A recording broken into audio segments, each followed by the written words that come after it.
저희 상담 ISC에서요, 그 분기별로 그 우리 분야 내에 좀 시의성 있는 주제 동향을 발굴해서 분기별 이슈 리포트를 작성을 하고 있습니다.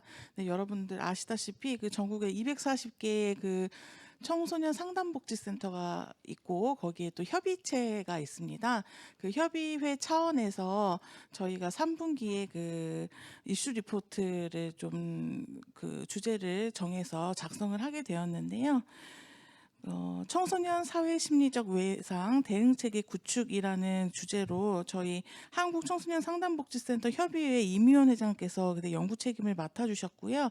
그때 그 분기별 이슈 리포트 내용을 주제로 해서 지금부터 강연 시작해 주시도록 하겠습니다. 큰 박수 부탁드립니다.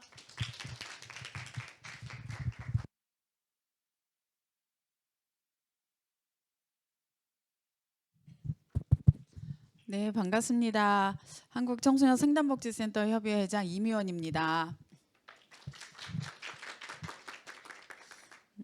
오늘 이렇게 ISC와 함께 또 이런 이제 사회 심리적 외상, 청소년들 대응 체계에 대해서 발표할 수 있는 기회가 되어서 좀 의미 있다 이렇게 생각을 합니다.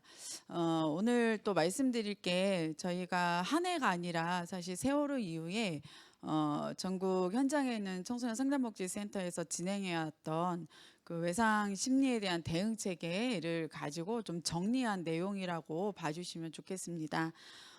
이런 작업을 하고 있는 사이에 또 안타깝게 이태원 참사가 또 발생이 됐고 이런 정리할 수 있는 기회가 있어서 어떻게 생각하면 이태원 참사에 조금 더 우리가 신속하게 대응할 수 있지 않았나 이런 생각도 같이 해보게 됩니다. 예, 먼저 그동안 이제 그 240개 청소년 상담복지센터가 각 지자체별로 위치해 있습니다. 그리고 1388 청소년 전화를 그 받고 있는 센터입니다. 알다시피 1388 청소년 전화는 24시간 365일 풀 가동되고 있는 긴급 전화입니다.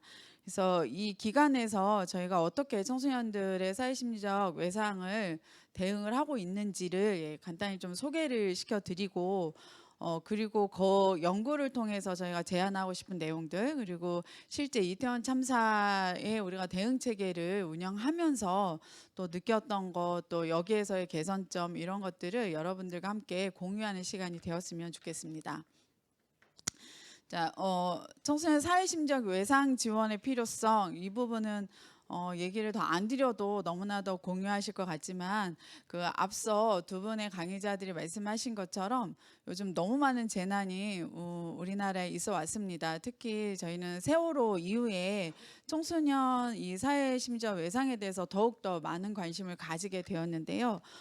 그 관심을 가지다 보니까 굉장히 큰 재난, 뭐 포항 지진이나 여러 가지가 있었지만 청소년에게는 또 다른 사실은 사회 심리적이라고 붙일 수 있는 만한 일들이 많이 있습니다. 많이들 알고 계시는 뭐 학교 폭력 그리고 특히 청소년 자살, 자해 문제들은 청소년 아이들에게 굉장한 심적 외상으로 다가오고 있습니다. 그리고 여기에 아동 학대까지 겹쳐져서 우리가 흔히 뭐 발달 트라우마, 애착 트라우마 이렇게 이야기할 수 있는 부분들이 청소년 시기에 굉장히 폭발적으로 드러나고 있고 이런 일들이 성인기에 되면서 더욱더 심각한 정신적 병리로 이행되는 것들을 저희는 많은 연구를 통해서 볼 수 있습니다. 그래서 이 연구가 청소년 시기에 어떻게 하면 우리가 심리적으로 잘 도와서 아이들이 이런 외상에서 좀 벗어날 수 있고 또 건강한 자기 심리적 건강을 좀 지킬 수 있는가 이런 도움을 어떻게 줄 수 있는가에 대한 고민이었고요. 이것들을 진행하다 보니까 굉장히 법적 근거, 뭐 시스템, 또 인력 여러 부분들이 굉장히 미약했습니다. 지금까지 저희가 진행해온 여러 가지 일들은 그야말로 청소년 상담 현장에서 이 현장에 있는 상담가들이 이런 필요와 또 사명감을 가지고 진행했다 해도 과언이 아닐 것입니다. 청소년들의 심적 외상의 특징을 몇 개만 좀 살펴보면 앞서 많은 이제 외상에 대한 것들을 말씀 주셨는데 청소년들은 이런 어떤 큰 상황이 오면 1차 반응은 굉장한 회피를 많이 합니다. 그래서 알 수가 없습니다. 세월호 때도 마찬가지였고 이번 이태원 참사 때도 비슷한 양상이 많이 나타났는데 아이들이 굉장히 심리적으로 어려운데 불구하고 어려워요라고 얘기하지 않습니다. 주변에서 부모가 또는 교사가 기관에서 아이를 보고 너 정말 힘들어 이렇게 말해줘야 아이들이 사실은 힘들어요 이렇게 나타나는 경우들이 굉장히 많이 있었습니다. 그리고 한 가지 일이 아니라 여러 가지 상황들이 겹치면서 아이들이 복합 외상을 갖고 있는 경우도 많이 있었습니다. 많은 연구에서 아이들이 뭐 심지어 외상에 대한 증세를 또 호소하기도 했고 또 이런 연구들 속에서 청소년들 특히 이제 뭐 청년들까지 사회심리적 외상이 얼마나 경험하고 있는지를 저희가 볼 수 있었고 그 안에는 우울 또 스트레스 자살 사고 뭐 이런 것들이 실제 외연화되는 것들을 우리가 볼 수 있었습니다. 우리나라 자살률이 계속 높아지고 있는데요. 특히 청소년 자살률이 떨어지지 않습니다. 이런 자살률 그리고 실제로 외상후 스트레스 진단을 받은 경우들을 살펴보면 매년 한 7% 이상 증가하고 있습니다. 특히 여학생들 같은 경우는 10% 이상 증가하고 있습니다. 이런 걸로만 봐서도 청소년들이 얼마나 이 심리적인 어려움을 가지고 있는지를 알 수 있었습니다. 그래서 저희가 실제 어떻게 지원 체계를 만들면 좋을까 또는 앞으로 개선점이 무엇일까를 찾기 위해서 현황들을 좀 살펴보았습니다. 연구할 때는 실제 청소년 사회심리적 외상 사업을 진행하고 있는 센터 중에서 좀 특별히 더 열심히 또는 많은 활동을 하고 있는 9개 센터를 선정을 했고 저희는 시도센터와 또 시군구센터로 나누어져 있습니다. 그래서 시도센터, 시군구센터 골고루 섞어서 그리고 서울, 경기, 충남 또 경상 이렇게 여러 지역에 함께 좀 참여할 수 있도록 연구를 좀 해보았습니다. 그래서 먼저 결과 말씀드리면 첫 번째 지원 시스템 현황을 한번 살펴보면 저희가 조사한 9개 센터에 조례들이 다 설치되어 있습니다. 한 개 센터를 빼고서 이 청소년 사회심리적 외상 조례는 충청남도에서 제일 먼저 2016년에 조례가 제정이 되면서 그 이후로 많은 지자체에서 조례를 제정을 했습니다. 지금도 여기에 참여하신 센터 외에도 굉장히 많은 지자체가 조례를 했는데 조례는 되어 있지만 실제로 시스템을 보면 전담 부서는 한 개 센터만 되어 있습니다. 그리고 인력도 딱 한 명입니다. 그리고 예산은 그 전담센터 있는 데만 약간 있고 실제는 사업 예산은 거의 없었습니다. 그래서 실제 운영되고 있는 센터들을 봤을 때는 기존 사업비에서 일부를 심지어 외상 사업으로 배치를 한다거나 또는 공모 사업을 통해서 이 예산을 충당하고 있었습니다. 인력 운영 현황도 보시면 그 석사 수령 이상의 상담사들을 중심으로 해서 사회심리적 외상 전문 교육을 이수한 자로 상담 인력을 꾸려냈습니다. 그래서 실제 저희 9개 센터 중에서는 34% 정도가 심지어 외상 상담사라고 얘기할 수 있는데 외상 상담이라는 것은 앞서 우리 강연자께서 하신 것처럼 일반 우리가 심리 상담의 툴과는 조금 더 다른 측면으로 트라우마 또 심지어 외상 상담을 진행을 했었습니다. 그래서 그런 교육들을 이수하고 매년 또 보수 교육들을 이수하는 체계를 가지고 외상 상담을 지원했습니다. 근데 외상 상담의 인력들이 이제 34%면 사실 많은 것 같지만 사실 적은 편인데 이런 이유 중에 하나는 교육 이수자들의 뭐 이직이라든가 아니면 또는 이 시스템 자체의 좀 다름으로 인해서 발생된다는 걸 볼 수 있었습니다. 상담 인력 및 유관기관 대상 외상 상담 전문가 양성 교육의 내용을 좀 이제 살펴보면 어떤 교육들을 좀 했는지를 먼저 보도록 하겠습니다. 보신 것처럼 기초 심화 전문가 이런 과정을 통해서 3일 동안 굉장히 기초 단계를 3일하고 심화 단계 3일하고 전문가 3일하고 이런 식의 교육입니다. 그래서 앞서 말씀하신 것처럼 뭐 인지치료, DBT 중심으로도 많이 했지만 또는 신체 감각, SE 중심, 또 근거 기반, 또 안전 기반 이런 다른 심지어 외상에 좀 특화된 상담 치료 기법들을 많이 연수를 좀 받았습니다. 그리고 이 외에 또 자살 자해 개입, 수용 전념 치료 뭐 등등의 교육들도 계속 진행이 되어 왔습니다. 이런 이제 몇 년에 걸쳐서 전문가 양성 교육을 가진 센터들이 좀 있었고, 또는 일일 기초 교육, 하루 종일 기초 교육들을 좀 진행한 데도 있었습니다.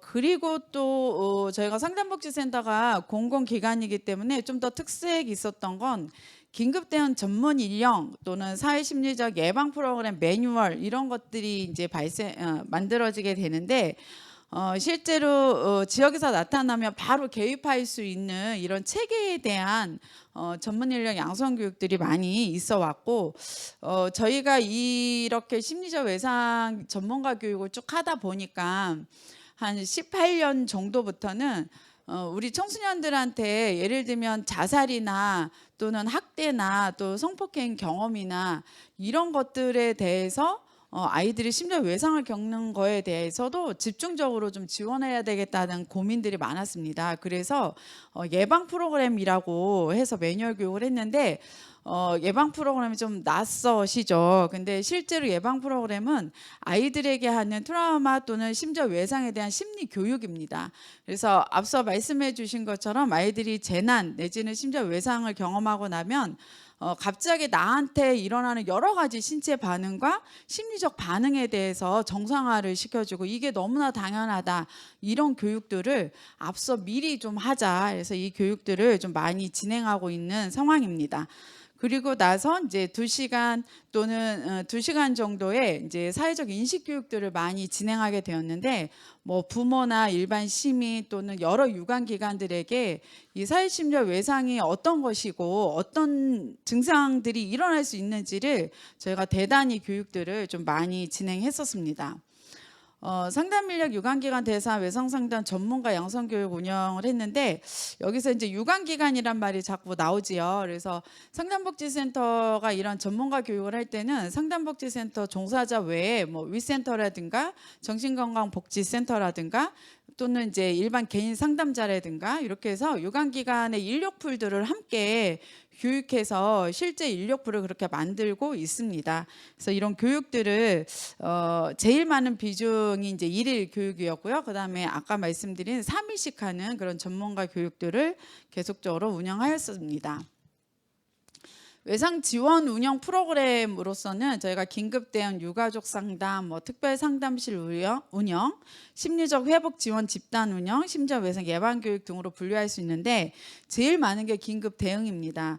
그러니까 긴급 대응이라는 것은 실제로 어떤 일이 일어났을 때 긴급 대응 체계를 운영하는데요. 긴급 대응 체계라는 건 상담복지센터와 또 교육청, 지자체 등이 또는 경찰 이렇게 등이 미리 테이블을 만들어서 어떻게 우리가 운영할 것인가를 하는 겁니다. 그래서 실제 학교 지원했을 때 상담복지센터에서 뭐 아이들을 보면 학교에서는 교사 지원을 한다거나 또는 교육청에서 위기 스크리닝을 먼저 하고 나면 상담센터에서 집단 지원을 한다거나 이런 것들을 함께하는 운영 체계입니다. 그리고 긴급 상담, 뭐 심리 교육 이런 것들이 있어 왔습니다. 그리고 사건 이후에 유가족이나 목격자 중심의 특별 상담실, 회복 집단 이런 것들이 이제 운영되고 있습니다. 네, 이거는 같이 말씀드린 내용들이고요.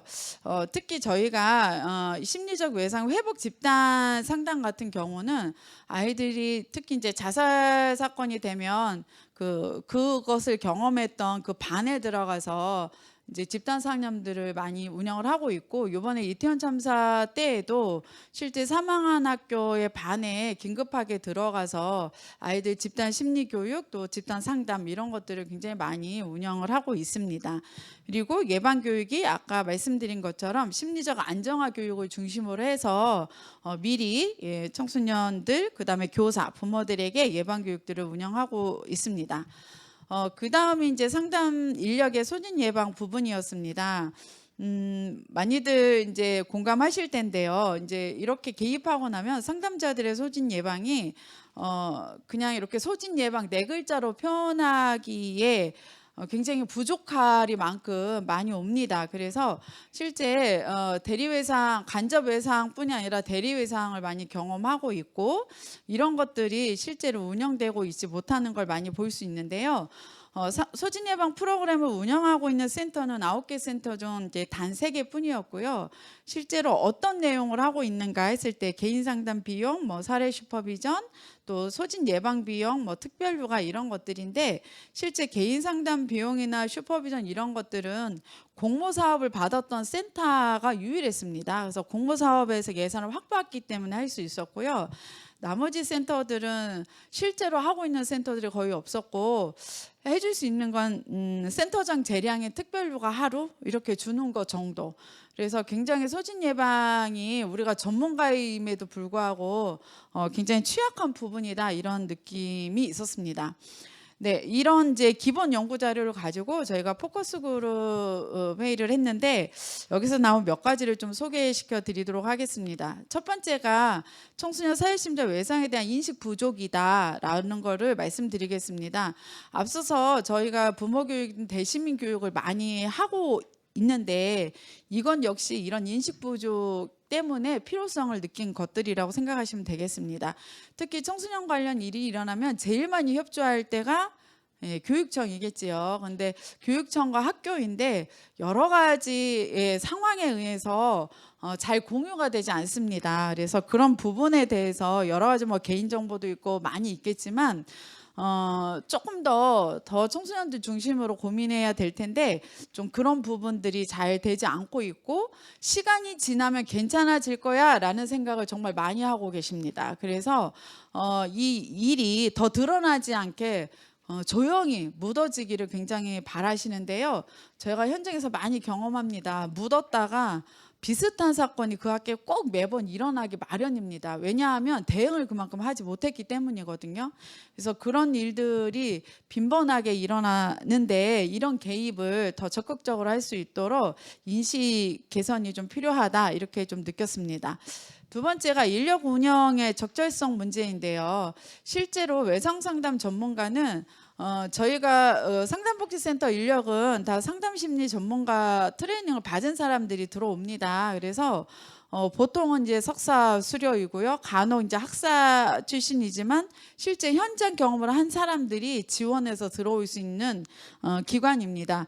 그럼에도 불구하고 외상 심리 전문가는 조금 또 다른 이제 포지션이었습니다. 그래서 아까 앞서 강연자분들께서 말씀하신 것처럼 새롭게 저희가 뇌 쪽 과학도 배워야 했었고 몸 신체 중심의 여러 가지를 같이 배우는 통합 상담 운영들을 많이 배웠습니다. 그래서 이런 이제 상담가들이 좀 배울 수 있도록 이런 전문가들이 끝까지 갈 수 있도록 하는 시스템이 좀 필요한데 업무 강도가 굉장히 높습니다. 실제로 자살이 일어나면 거기에 투입이 되고 나면 한 일주일 이상이 굉장히 좀 어려웠었고요. 또 세월호에 개입했던 센터의 선생님들은 세월호 이후에 3년 동안 세월호의 여러 가지 사건들이 꿈에 나타나는 경험을 실제 상담자들이 합니다. 이 상담자들이 스스로 자기 치유의 능력들이 굉장히 많이 있음에도 불구하고 이런 대리외상이 굉장히 심각하다는 걸 저희가 알 수 있었습니다. 그래서 상담자 소진 예방에 대한 인식 및 지원들이 굉장히 미비하고 이것들이 실제로 어떤 체계로 처리되지 고 있지 못한다면 저희 같은 공공기관에서는 뭐 하나 제대로 하기가 어려운 상황이라는 걸 저희가 좀 더 알 수 있었습니다. 그리고 심지어 외상 지원 사업에 대한 시스템이 굉장히 미흡한데요. 말씀드린 대로 긴급 대응 체계들을 마련은 해 놓았습니다만 이게 실제로 운영되려면 굉장히 조직적이고 체계적이어야 되는데 컨트롤 타워 기관을 지정하지 않습니다. 국가에서는 여성가족부, 교육부, 뭐 법무부, 경찰 다 해서 이런 외상 사건이 일어나면 우리가 긴급 대응을 함께 하자라고 정부부처가 협의를 했습니다. 그리고 현장에 내려왔지만 각각 부처마다의 긴급 대응 시스템이 별도로 있습니다. 그러니까 여가부는 여가부대로 하고 보건부는 보건부대로 하고 교육부는 교육부대로 합니다. 그러면 실제로 청소년 중심으로 이게 다각적으로 다양하게 서로가 이렇게 시실날실처럼 짱 체계적으로 돼야 되는데 그냥 각자 합니다. 그래서 이 각자 하다 보니까 막 경계가 생겨요. 할 수 없는 일들이 생깁니다. 그래서 이런 부분에 대해서 좀 더 교통 정리가 필요하다라는 생각들이 많이 들었고요. 그리고 이렇게 트라우마에 대해서 예방 교육 및 긴급 개입에 대한 요구가 증가하지만 사업을 실제 운영하는 데 대한 시스템은 굉장히 미흡합니다. 자, 그래서 이런 것들을 통해서 제언을 좀 드리자면 첫 번째는 이 법제화 문제입니다. 우리 심리상담도 법제화를 아까 우리 권수영 교수님께서 굉장히 열심히 말씀해 주셨는데 청소년 상담 관련도 마찬가지입니다.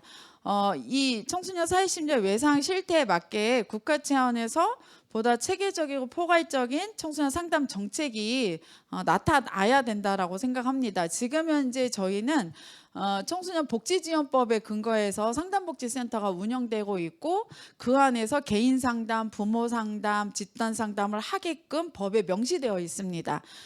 그런데 트라우마 또는 외상 심리 상담에 대해서는 법제화가 되어 있는 게 하나도 없습니다. 그래서 올해에도 그런 일을 저희가 경험하면서 정말 어떻게 해야 되지 이런 고민을 많이 했는데 이태원 참사건도 이따 좀 말씀드리겠지만 저희가 특별 상담실을 10월 30일 바로 다음 날부터 운영을 하게 됐습니다. 근데 한 청소년이 그 현장에서 생존자입니다. 근데 그 아이가 왔을 때 상담복지센터로 연결이 됐는데 우리 지자체에서 왜 그걸 너희가 하냐 국가 트라우마 센터로 보내라. 우리도 공공기관이니까 저희가 청소년은 저희가 맞습니다. 지자체가 안 된다. 보내라. 그래서 이제 보내기로 했어요. 지자체에 저희가 받으니까. 근데 국가 트라우마 센터에서는 이 청소년을 받을 수 없다. 지역의 다른 이제 뭐 정신건강복지센터에 보내라. 정신건강복지센터에서 우리는 상담을 제공할 수는 없다. 약밖에 제공이 어렵다. 이 청소년이 지금 당장 약을 먹어야 할까요? 그죠? 아이는 사실 공황이 왔고 이제 숨을 잘 못 쉬겠다고도 했고 먹은 걸 토하기도 했고 밤마다 꿈을 꾼다고 했습니다. 근데 이런 친구한테 약도 물론 이제 중요하겠지만 심리적인 안정감 아까 말씀 주신 대로 누가 내 곁에서 나를 지지하는가가 굉장히 중요한 시기였습니다. 그런데도 우리가 법적으로 할 수 있다 없다를 따지면 정말 이게 너무 어려운 거였습니다. 그래서 이런 이제 법적 근거가 분명히 마련이 돼야 실제로 현장에서 일하고 있는 전문가들이 우리가 일할 수 있는 근거를 가지고 일할 수 있겠다라고 생각하고 이거는 사실은 체계의 문제입니다. 국가가 어떤 위기 상황이 닥치면 어떻게 해야 돼 이것들을 우리는 경험을 통해서 자꾸 얻고 있는데요. 우리가 세월호 경험도 있고 뭐 포항 지진 경험도 있고 여러 경험이 있습니다. 보다 좀 체계적일 필요가 있지 않을까 생각이 듭니다. 예, 그리고 또 하나는 상담복지센터에 오면 아이들에게 좀 심리적 안전 공간이 좀 돼야 됩니다. 그죠? 상담을 받으러 오니까. 근데 아직도 상담복지센터가 법적으로 설치이기 때문에 공간에 대한 기준이 별로 없습니다. 그래서 좀 안전 공간으로 이런 이제 그 외적인 시스템이 좀 잘 갖춰줘야 되겠다 이런 말씀을 좀 드리고 싶습니다. 그리고 그 범부처 간에 이제 청소년 사회심리적 외상에 대한 중요성과 민감도를 좀 증진시킬 수 있도록 범부처 협력체계 구축이 저희는 공공기관이라서 그런지 더욱더 좀 중요하다 이렇게 말씀드리고 싶고요. 실제 현장에서 아까 말씀드린 대로 교육부, 저희, 경찰 다 같이 개입하거든요. 근데 이 누구 하나가 컨트롤은 해야 되잖아요. 그걸 꼭 저희가 하겠다는 게 아니라 뭐 누군가 해줘야 이렇게 가르마를 타서 누구는 뭐 이렇게 할 수 있을 것 같습니다. 그런 체계가 필요하다라고 보여집니다. 자, 그리고 심지어 외상 지원 체계 구축인데 실제 이런 여러 가지 지원을 하기 위해서는 권한이 분명히 저는 부여돼야 된다고 생각합니다. 저희 전문가들에게 우리 이제 학회들도 다 마찬가지잖아요. 전문가이기 때문에 우리가 사명의식을 갖고 하는데 우리에게 이런 권한이 있는가 이런 고민을 정말 많이 하게 됩니다. 그래서 우리 상담진흥협회에서도 너무 그리고 여러 학회에서 애써주시는 심리상담 법제화가 저는 꼭 돼야 된다라고 그래야 우리도 권한을 가지고 우리가 정말로 심리상담 전문가로서 역할을 할 수 있다라고 생각이 듭니다. 그리고 마지막 또 말씀드리고 싶은 건 전문상담 양성 시스템입니다. 지금 말씀드린 것처럼 기본 학교 커리에서 저희가 다 배우고 옵니다. 여기 교수님들도 많이 계실 텐데 근데 우리가 이제 트라우마나 내지는 재난 심리 이거는 굉장히 좀 미비했었습니다. 이제 막 시작이 됐는데 그러다 보니까 현장에 왔는데 현장에는 요 몇 년 사이에 굉장히 이 외상 심리에 대한 고민을 많이 하고 있고 지원을 하고 있습니다. 근데 우리가 트레이닝이 별로 이쪽 분야에 많이 되어 있지 않더라는 거죠. 그래서 센터에 들어서 새로 교육을 막 하고 있는 상황이에요. 그래서 그러다 보니까 상담사의 준비 정도가 조금 더딘다라고 느껴지고 있습니다. 그래서 이런 부분이 NCS 차원에서도 지난해 저희가 개정하면서 넣어놨고 실제 학교에서도 학과에서도 이런 이제 커리큘럼 짜실 때 분명하게 잘 도입될 수 있도록 돼야 되겠다 이렇게 고민하고 있습니다. 네, 그리고 마지막 이제 소진 예방인데요. 아까 말씀드린 것처럼 소진 예방도 법적 근거 마련돼야 된다고 생각하고 상담사들의 심리 건강감도 확보가 돼야 된다고 저는 생각합니다. 그래서 여기에 여러 가지 개인 상담, 의료비, 뭐 교육, 특별휴가 등등이 포함되어야 한다라는 제안을 좀 드리고 싶습니다. 그리고 마지막으로 이제 실태 조사인데요. 여러 경험이 있지만 이게 연구로서 계속 이제 대한민국의 연구가 좀 드러나야 된다고 생각을 하고 이번에 이태원 참사 관련해서도 많은 연구들이 좀 진행이 되었으면 좋겠습니다. 그래서 그 연구를 기반으로 해서 우리가 여러 가지 체계나 교육 커리들이 같이 좀 갖추어졌으면 좋겠다라는 제안을 좀 드리고 싶습니다. 네, 그리고 마지막 이제 저희가 이태원 참사 긴급 대응 현황 및 시사점을 좀 말씀드리고 싶은데요. 이 연구에서 앞서 말씀드린 것처럼 기본 이제 긴급 대응 시스템이 상담복지센터는 다 갖추어져 있긴 합니다. 그래서 이것들을 어떻게 원활하게 운영할 것인가가 저희들한테는 가장 큰 숙제이다라고 말씀드릴 수 있겠습니다. 네. 이태원 참사 긴급 대응을 저희가 이런 프로세스로 했는데 앞서 이제 우리 상담학회에서 얘기해 주신 프로세스하고는 조금 뭐 비슷하다 이런 느낌이 좀 있습니다.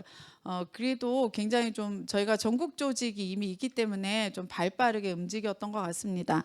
10월 29일 참사가 일어나고 그날 밤부터 좀 이제 얘기들이 됐고요. 10월 30일 다음 날 일요일이었습니다. 일요일 오전부터 저희는 240개 이제 협의회가 구성이 되어 있고 각 지역마다 협의회가 또 있습니다. 그러니까 서울 협의회, 뭐 경기 협의회, 또 충남 협의회 이렇게 전북 이렇게 있는데요. 10월 30날 오전에 이태원 관련해서 특별재난지원본부를 구성하자라는 이제 회장단 이제 결정이 있어서 오전에 바로 재난지원본부를 구성했고요. 재난지원본부는 이번 참사에 가장 큰 영향을 받고 있는 서울, 경기, 인천 그리고 이제 뭐 충남권 정도 이렇게 해서 저희가 본부를 구성했습니다.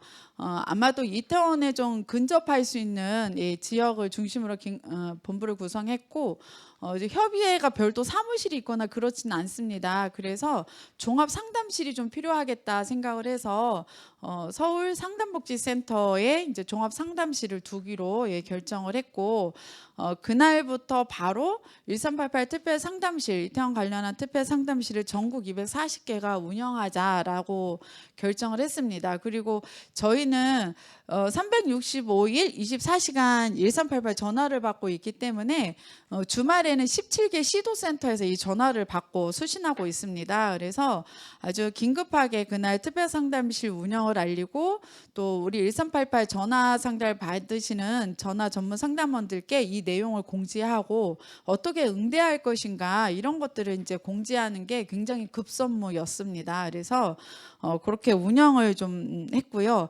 이와 더불어서 17개 시도센터, 그다음에 240개 이제 시군구 센터까지 10월 30날 전국적으로 이제 이 내용이 배포가 됐습니다. 그리고 여성가족부 자립지원과 그다음에 한국청소년상담복지개발원하고도 이제 소통 라인을 체계를 잡아 놓았습니다. 그렇게 했고 이날 좀 결정한 건 상시적 소통 채널이 굉장히 필요하겠다 싶어서 종합 상담 우리 이제 서울 센터에서 본부에서 매일같이 1일 이제 취합을 하기로 결정을 했고 우리가 1일 점검 체계를 확립을 했습니다. 그리고 저희는 이제 상담 정보망이 원래 이제 갖춰져 있는 정보망이 있는데 이 정보망을 통해서 이제 실제로 전화 상담, 개인 상담 여러 가지 서비스한 것들을 취합하는 것들을 시스템화했습니다. 그래서 1388 재난 특별 상담실을 운영하고 있고요. 현재 12월까지 공식적인 운영 기간을 두었습니다. 이유는 11월 한 중순 정도가 되니까 실제로 많이 소강 상태를 보이긴 했습니다. 근데 저희가 고민이 굉장히 많이 되었던 게 아까도 말씀드린 대로 청소년들의 약간 이제 특징일 수 있는데 일주일 동안 전화가 굉장히 많이 왔고요. 첫날 30날 예, 그날부터 전화가 온 게 첫 번째 전화 내용은 이거였어요. TV에서 그다음에 SNS에서 너무 많이 봐가지고 선생님 보기만 해도 심장이 너무 뛰고 구토가 올라와요. 이런 전화였어요. 예. 참가한 아이는 아니었어요. 그래서 이런 전화부터 받기 시작을 했는데 일주일 그때에 엄청나게 올 거라고 생각했는데 실제 전화는 많이 왔지만 그 이태원에 갔다 온 애들이 별로 없는 거예요. 이상하다 생각을 했었어요. 근데 아이들 중에 학교에서 월요일 날 조사를 했죠. 이태원 갔다 온 친구들 손을 들어라. 했는데 한 명이 손을 들어서 걔가 센터에 왔는데 그 친구가 혼자 가지 않았다. 친구랑 같이 갔다. 근데 그 친구는 손을 들지 않았다. 나만 손을 들어서 긴급하게 센터로 온 거예요. 그래서 이렇게 손들지 않은 아이들이 너무 많을 것이라고 예상이 들었고 그 다음부터 전화 상담에 자기가 갔다 왔지만 학교에 말하고 싶지 않고 대면 상담 가기가 껄끄러워지는 거예요. 이게 알려질까 봐. 많은 이야기들이 있었잖아요. 이태원 참사 관련해서 뭐 놀러 간 아이들부터 시작해서 정부의 대응에 여러 가지 고민이 있었는데 그래서 숨어 있을 것이다 생각이 들었고 그래서 저희가 12월까지 하기로 했습니다. 그래서 12월까지 조금 올라오겠지만 어쨌거나 아이들은 이 외상이라는 게 또 막 견뎌요. 잘. 그리고 아까 말씀하신 것처럼 뭐 1개월 지나고 또 회복되는 아이들도 있는데요. 그 회복을 같이 있지만 도저히 안 되는 애들이 뒤늦게 또 발생하기도 합니다. 그래서 12월까지 일단 운영을 하기로 했고 지난주에 저희가 이제 1개월 동안 열심히 했기 때문에 마무리 평가회까지 이렇게 진행을 했습니다. 10월 30날 저희가 업무 연락들을 이렇게 각 센터에 좀 드렸고요. 특히 서울, 경기, 인천들은 피해 사항이 조금 더 집중될 수 있어서 이 부분에 대해서 이제 준비를 하는 걸로 얘기를 했고 여기 세 지역에서는 일주일 동안은 모든 센터가 굉장히 긴장 상태로 이태원 관련해서 준비를 하고 있었습니다. 그리고 혹시나 이제 어느 구센터가 지원을 나갔는데 인력이 부족하다면 주변 센터에서 지원할 수 있는 이런 체계들도 함께 갖추고 시작을 했습니다. 그리고 1388 재난 이제 지원 특별상담실 운영에 대한 팝업창 안내해 드렸고요. 그리고 카드뉴스 제작해서 바로 배포를 했습니다. 그래서 각 홈페이지에 다 게시하고 또 실제 전화 상담이 오면 전화 상담에서 대면까지 안 오는 아이들이 너무 많았어요. 그래서 전화 상담 안에서 바로 안정화 기법 할 수 있도록 전화 상담원들이 멘트하고 같이 심호흡하고 같이 뭐 착지법하고 이런 것들을 상담들을 좀 진행을 했고요. 여기에서 조금 더 특이한 상황은 부모님들이 그렇게 많이 전화가 오셨어요. 그래서 우리 아이가 갔다 왔는데 또는 우리 아이가 그걸 보고 이러는데 또는 나는 우리 아이는 갔다 오지 않았지만 내가 이걸 보면서 너무 심장이 뛴다. 이런 부모 상담들도 많아서 이런 것들을 전화 상담원들이 바로바로 했습니다. 그리고 긴급 대응 방향에 대해서 응대 요령, 그다음에 상담 사례 어떻게 접수하고 어떻게 접근할 건지 이런 안내를 좀 드렸고요. 11월 28일 기준으로 상담 지원 건수입니다. 그래서 실제로 굉장히 많은 건수가 좀 됐는데 전화 상담 너무너무 많았고요. 그다음에 개인 상담, 또 집단은 사망자에 있는 반에 들어간 적도 있고요. 또 너무 안타깝게 이제 그 안에서 부모가 사망한 경우도 있었어요. 그래서 그 아이 반에 들어가기도 했고 이런 집단 지원 상담들을 계속 진행하고 있습니다. 이 이태원 긴급 대응에 따른 이제 성과 및 시사점을 간략하게 좀 살펴보면 성과는 그래도 저희가 늘 그 현장에 구축되어 있기 때문에 굉장히 신속하게 대응 체계를 마련해서 진행했다라는 것과 그다음에 중앙 정부랑 굉장히 긴밀한 의사소통을 했습니다. 그래서 어느 현장에서는 어느 기관보다 빠르게 저희가 정보를 알고 대응할 수 있었다라는 그 현장 대응에서 굉장히 좋은 평가들이 있었고요. 그리고 또 하나는 이게 한꺼번에 같이 우리가 움직이니까 그 상담자들도 좀 이렇게 안도가 되었다 이런 얘기들이 좀 많이 있었습니다. 그리고 이걸 통해서 청소년들의 아주 특수성을 또 발견할 수 있었던 게 이런 회피 반응, 그다음에 간접 외상에 대한 심적 호소가 굉장히 많았고요.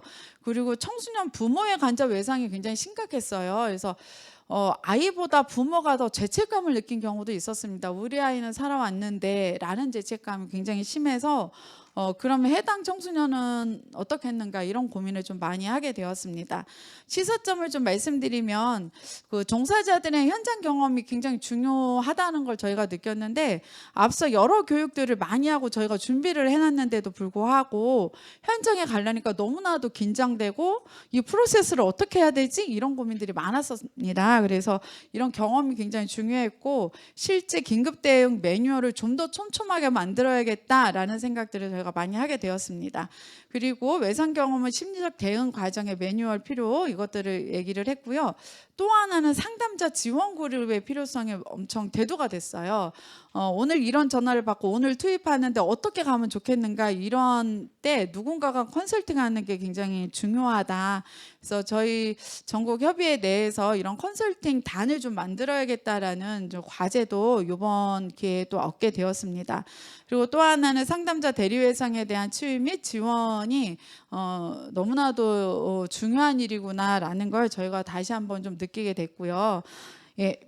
이상으로 이제 발표를 마칠 건데 마치면서 정말 중요하게 우리가 이 법이라는 게 별거 아닌 것 같지만 이 법적인 어떤 체계가 그야말로 현장에서 전문가들이 마음껏 자기 전문성을 발휘해서 여러 시민들, 여러 청소년들을 도울 수 있는 기본이라고 생각합니다. 그런 일들이 잘 이루어지도록 오늘 오신 온오프라인에 함께 참여해 주신 상담사들께서 더 적극적으로 관심 가져주셨으면 좋겠습니다. 고맙습니다.